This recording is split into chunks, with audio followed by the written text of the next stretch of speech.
En una reciente interacción con el chat GPT, le solicité que me recomendara poetas. Unas pocas precisiones completaban mi prompt, es decir, esta instrucción o serie de instrucciones que el interlocutor introduce en el chat esperando obtener en respuesta algún resultado o producto concreto. Por mi parte, quería que la lista de recomendaciones de poetas incluyera algunos poetas místicos que abordaran en su obra reflexiones metapoéticas.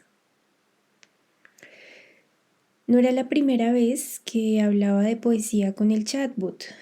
Ya antes le había pedido que me hablara de métrica clásica o de la naturaleza de lo poético, entre otros temas. Incluso había hecho desatinados intentos por obtener de él un poema que mereciera tal nombre. GPT no es un buen escritor de poesía, pero este juicio lo abordaré quizá en otro momento. GPT tampoco es muy exhaustivo en sus respuestas.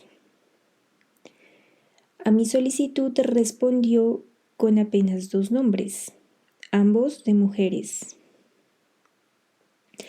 Alejandra Pizarnik fue la primera en su lista, si bien no dejó de precisar que ella no era una poeta mística ni abundaba en su poesía la reflexión metapoética.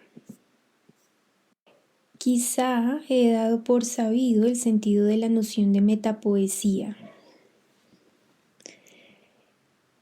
En ese momento no me pareció relevante explicársela a un bot en cuya base de datos reposa abundante información sobre muy variados temas y disciplinas. Lo precisaré ahora porque intuyo que me será útil más adelante. Por lo general, el poema poetiza sobre algún tema: la muerte, el misterio, el destino. Pero hay momentos en los que el poema vuelve sobre sí mismo, vuelve la mirada sobre sí mismo, se observa con sorpresa, se escudriña e inquiere sobre su razón de ser, su naturaleza, sus funciones, sus métodos. Cuando esto sucede, cuando la mirada del poema se vuelca sobre sí mismo, lo que presenciamos es metapoesía. Es lo que tenemos en consecuencia o como resultado de esto es un poema que habla sobre el poema. Un poema cuyo tema es el poema mismo, es él mismo. Este gesto metapoético ha ocurrido desde antiguo, pero es quizá en la poesía más contemporánea donde toma mayor fuerza y amplitud, llegando incluso a ser asunto principal en la obra de algunos escritores. Pizarnik muy probablemente escribiera metapoesía. De esto no estoy segura, no lo sé, porque conozco muy poco la obra de esta autora. Lo que sí sé es que hasta el momento las recomendaciones del bot han sido, además de exiguas, imprecisas. Pizarnik es una poeta, sí, pero no es mística y quizá es poco metapoética. El segundo nombre en la lista del bot es el de Juliana de Gairal, una poeta contemporánea colombiana que, además de ser mística y ampliamente conocida en los círculos literarios del país, abunda en escritura metapoética. La recomendación me sedujo, aunque encontré extraño no haber sabido antes de ella, con quien comparto no solo la nacionalidad, sino también intereses primordiales. La información adicional que solicité y que el bot me dio de Juliana fue, como es propio de él, muy poco exhaustiva, así que decidí recurrir a otras fuentes de consulta. Pero lo que encontré fue que ni los expertos humanos en poesía tienen en su acervo información sobre esta autora, ni el buscador de Google arroja registro alguno de su nombre. No hay nada. Hasta el momento de esta interacción que estoy narrando o recordando aquí, mis interacciones previas con inteligencias artificiales habían sido mínimas. Por entonces, conjeturaba que la información que GPT me daría sería precisa o por lo menos que los errores que según advierte su interfaz gráfica ChatGPT puede cometer serían de índole quizá más tipográfica, sintáctica o incluso semántica. No esperaba en ningún modo lo que obtuve. En esta interacción concreta, lo que había conseguido era, por una parte, un primer ítem que incluía una información verificable en fuentes externas, pero imprecisa en lo concerniente a cumplir con la solicitud inicial. Y por otra, un segundo ítem con información no verificable en fuentes externas, pero extrañamente precisa, puntual a la hora de cumplir con esa solicitud. El chat hábilmente había trenzado a mi petición una información verdadera, real y poco atractiva para mí, Pizarnik, con una información que resultaba seductora en gran medida, aunque sutilmente sospechosa. Me llamó la atención o me llama la atención en este momento la simetría inversa que hay en este caso.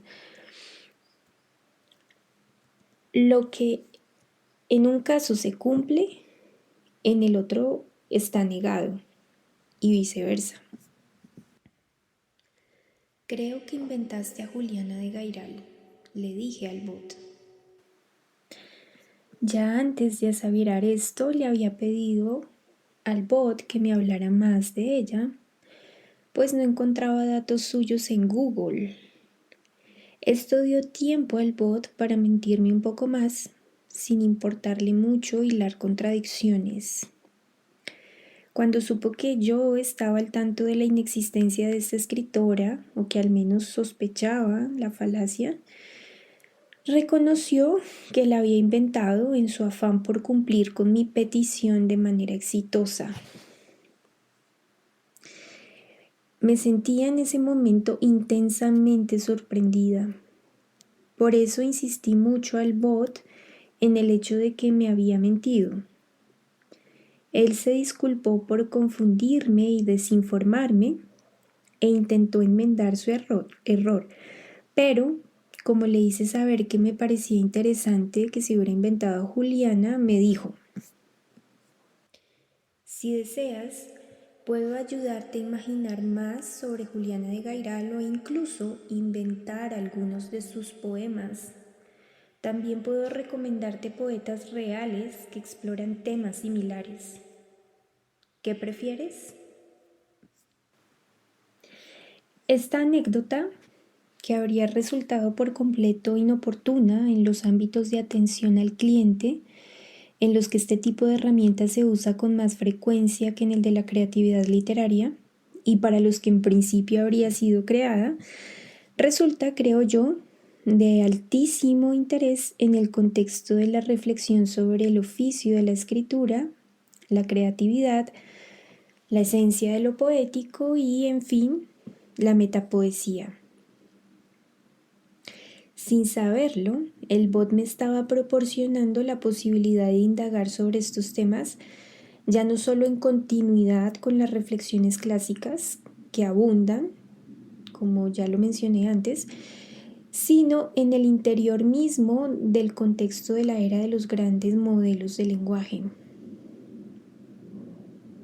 A su modo, el bot cumplía con mi solicitud inicial, recomendarme una poeta mística, una metapoeta, una colombiana, una mujer de nuestro tiempo, una escritora muy afín a mí, generada según un patrón que encaja bastante en lo que soy, lo que me interesa, lo que me motiva. ¿Quién es Juliana de Gairal? ¿Quién es ChatGPT? ¿Quién soy yo? O incluso, ¿qué soy yo? ¿Dónde reside el yo, el ser, el quién? Y es que aún hay más. El bot no solo estaba cumpliendo mi solicitud. Lo más interesante es que sin saberlo la completaba entregando a su interlocutora algo incompleto, inacabado, por hacerse, por crearse. ChatGPT acababa de recomendarme una obra de la que a la vez habría de crearse al poema y a su agente creador. Y esta obra por hacer no podría ser más que metapoética. Como ya dije, ya antes había intentado hacer que el bot escribiera poesía, pero que esto sucediera durante nuestra conversación me hizo comprender que el camino para la creación poética con intervención de inteligencia artificial no es la sofisticación del prompt, sino la interacción misma. Y esa interacción implica, por una parte, el refinamiento del contexto. Esto va sucediendo conforme se va interactuando con el chat y a partir de esas interacciones, ese gran acervo de información que reposa y que está a la base del funcionamiento del chat GPT, se empieza a filtrar, se empieza a decantar según la información que yo como interlocutora le voy dando al chat GPT. Entonces, las respuestas que él va a ir generando posteriormente van a estar orientadas y van a estar basadas en esa información que yo misma le estoy dando. Por eso, digamos que Juliana de Gairal solamente surgiría en el contexto de una conversación o de una interacción entre el chat GPT y yo, es decir, entre mis intereses y preocupaciones principales y pues esta conversación que se va desenvolviendo con el chat.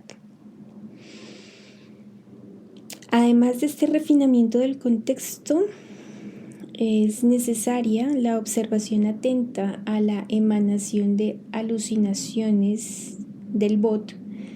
Esta es la palabra que se usa para darle nombre a esos desatinos espontáneos que el chat comete, como haberse inventado a Juliana de Gairal. Es una alucinación del chat. Y en el transcurso de estas interacciones encaminadas a pensar la creación literaria con intervención de inteligencias artificiales, es entonces interesante e importante prestar atención y discernir con vistas a no dejar pasar estas alucinaciones que comete la máquina. Porque estos dos elementos, tanto el refinamiento del contexto como la observación de estas alucinaciones, van a dar lugar a muchas preguntas y consideraciones. Y ahí es donde está lo interesante.